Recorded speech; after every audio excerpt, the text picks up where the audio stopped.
আজ আমি তোমাদের ক্যানভাসে আমাদের পাশের বাড়ির ভাইয়ের প্রতিকৃতি এঁকে দেখাবো। এই ভাইয়ের ছবিটা অনেক দিন ধরেই আঁকবো আঁকবো করে আঁকাই হচ্ছিল না।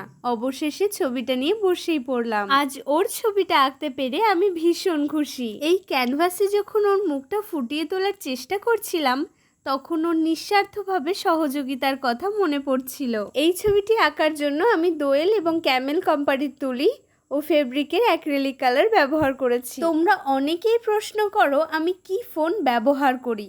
আমি বলতে চাই এটি আমার ফোন না, ফোনটা আমার এই ভাইয়ের। আমি ছবি আঁকার সময় আমার ফোন দিয়েই ভিডিও বানাই, কিন্তু কমপ্লিট হয়ে যাওয়ার পরে ফাইনাল লুকটা প্রায় ভিডিওতে এই ভাইয়ের ফোন দিয়েই তুলে তোমাদের সামনে তুলে ধরি। ব্যাকগ্রাউন্ড কালার করে নেওয়ার পর ওর চুল কালার হয়ে গেলে ওর বিউটি স্পটগুলোও দিয়ে ফেললাম। ছবিটি পুরো কমপ্লিট হয়ে যাওয়ার পর রোদে ভালোভাবে শুকিয়ে নিয়ে ক্যামেলের ভার্নিশ দিয়ে দিলাম। আমার আঁকা ভাইয়ের এই ছবিটি কেমন হয়েছে?